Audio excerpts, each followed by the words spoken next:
Salut les gars, salut les filles, on se retrouve aujourd'hui pour une toute nouvelle vidéo sur ma critique sur Sakamoto Days, épisode 2 de la saison 1. Pour commencer, je voulais dire que de base la critique devait sortir hier, mais comme j'ai été pris par le temps et pas pu la sortir, du coup elle sort aujourd'hui, c'est pas très grave. Celle de Solo Leveling du coup sortira un peu plus tard, mais c'est pas très grave. Donc voilà, maintenant commençons. Du coup, on commence cette review sur du coup le début, entre la petite discussion entre Shin et Sakamoto, et Shin qui fait une gourde parce qu'il dit que Sakamoto a tué du coup les tueurs à gages, ce que la femme de Sakamoto va entendre et qui va lui dire que si il continue à tuer, ils vont devoir divorcer parce qu'il n'a pas réglé la règle de famille. Et au début, on ne sait pas trop quelle est cette règle de famille, mais au fur et à mesure de l'épisode, on va comprendre le pourquoi du comment Sakamoto n'a plus le droit de tuer et quelle est cette règle de famille. Et du coup, en avant durant l'épisode, on découvre du coup plein de nouveaux personnages, des personnages moins importants et des personnages plus importants que d'autres. Du coup, des personnages plus importants, on découvre le personnage de Lu. Lu qui est du coup intégrera l'équipe du coup comme on le voit à la fin de l'épisode. Et Lu qui est du coup une fille de tueur à gages ou du coup qui a des problèmes avec d'autres tueurs à gages du nom de Song-hee, si je dis pas de conneries, et de Bacho, qui du coup ont causé la mort de ses parents, et du coup qui possède une clé qui peut ouvrir un coffre-fort, si j'ai bien compris, un coffre-fort qui possède plusieurs trucs, dont plusieurs mercenaires seront à la recherche de ce certain, ce coffre-fort tout simplement. Donc il va y avoir une bagarre entre Lu et les mercenaires qui la coursent, sauf que Lu va tomber sur Sakamoto, ce qui va détruire les beignets au porc, je crois que c'est un truc ça, ou je sais pas comment ça s'appelle exactement. Bref, ça va détruire la nourriture de Sakamoto, ce qui fait que Sakamoto et Shin du coup vont la défendre des mercenaires qui vont l'attaquer. Et du coup, au fur et à mesure d'épisodes, on va comprendre du coup le flashback de Lu, de pourquoi c'est traqué, de qui est-ce qui a mené à ça.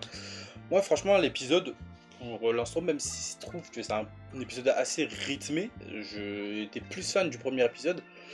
Comme je vous l'ai dit dans la première review, l'animation, ça allait, mais je sais pas, pour l'instant j'ai encore du mal à voir si au fur et à mesure des épisodes ça s'améliorera, parce que si les combats ça reste comme ça, je pense pas que l'anime fera long feu, hein, je vous le dis tout de suite. Je pense que, parce qu'en plus Sakamoto Days ça prend vraiment du temps à commencer, ça commence vraiment à partir du tome 10, donc ça m'étonnerait que les gens soient vraiment patients pour attendre jusqu'aux événements du tome 10 pour voir vraiment pourquoi Sakamoto Days c'est vraiment incroyable. Donc moi personnellement ça me fait un peu peur, à voir comment ça va évoluer. Là, ici, j'ai bien compris, du coup, ça sera divisé en deux parties. Je pense pas que ce sera une saison 2. Ce sera du coup une partie de 12 épisodes et l'autre partie de 12 épisodes qui arrivera du coup en été. Euh... C'est compliqué, hein. Franchement, même si je kiffe Sakamoto Days, franchement, là, que ce soit sur l'action, même pas que l'action, en fait, même les scènes de combat, franchement, c'est pas une dinguerie de fou. Franchement, c'est bien, mais il y a même des moments où l'animation est vraiment pas folle. Sur les OST, ouais, ils sont pas remarquables. Ça peut aller des fois, mais c'est pas un truc de fou. Dites-moi vous d'ailleurs dans les commentaires ce que vous en pensez, si vous kiffez ou pas du tout. Moi personnellement, franchement, je kiffe, même si c'est vraiment l'animation qui est assez bizarre. Mais bon, là où du coup, on s'est arrêté de ce que j'en parlais, c'est que du coup, bah oui, la petite Lu va se faire poursuivre du coup par Song Yi et Bacho. Il va y avoir un petit fight entre Sakamoto et les deux mercenaires, tout simplement. Et du coup, il y a Sakamoto et les deux mercenaires qui vont se battre avec Shin dans un endroit, je crois que c'est une cuisine, parce que du coup, il se bat avec des objets tels une marmite et tout, donc je crois que c'est ça. Mais bon, en fait, dans ce genre de manga, tu te rends compte vite si la personne en face est vraiment forte ou pas, en fait, juste au chara design. Et c'est ça la dinguerie, c'est que c'est pas que pour Sakamoto Days, c'est pour plein de mangas. Le chara design fait que vraiment, tu sais vraiment si c'est des books qui vont durer une minute ou c'est des books qui vont durer plusieurs épisodes. Et bon, à eux, tu le savais déjà, en fait, que c'est des books qui n'allaient pas durer très très longtemps. Donc, tu t'attardes vraiment pas longtemps là-dessus. Mais bon, je trouve personnellement que l'épisode ça a été, c'était pas une dinguerie de fou. À voir comment ça va évoluer. On a enfin d'ailleurs un teasing qui nous tease un peu comment l'histoire de Sakamoto Day va se dérouler. On apprend que du coup l'organisation de FJA, on sait toujours pas ce que c'est, a mis une prime de 1 milliard quand même, ça c'est une dinguerie. 1 milliard sur la tête de Sakamoto et de Shin, les deux.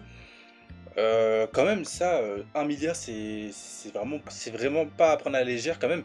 Si on met une prime de 1 milliard sur les deux, c'est que vraiment c'est des personnes très très dangereuses. Je suppose que du coup dans les prochains épisodes ils vont sûrement se faire traquer parce que des gens vont vouloir les tuer. Donc enfin l'histoire avance, un petit teasing plutôt cool. Par contre j'espère que le rythme ira beaucoup plus rapidement dans les prochains épisodes. Parce que si c'est ça, je pense qu'on risque littéralement de se faire chier. Ce qui est fortement dommage parce que Sakamoto Day est vraiment un manga excellent. Donc Netflix, s'il vous plaît, ne fautez vraiment pas ça en fait. Parce que si vous fautez Sakamoto Day, en fait, les prochains œuvres que vous allez proposer, ça va donner envie à personne en fait. Ça va vraiment donner envie à personne. Donc bon, je pense que j'ai dû faire le tour. En vrai, il n'y avait pas beaucoup de choses à dire sur cette critique. S'il y avait des trucs à rajouter, n'oubliez pas de nous le dire. Là, c'était vraiment un petit épisode pour du coup nous introduire le personnage de Lu. Donc voilà, tout simplement.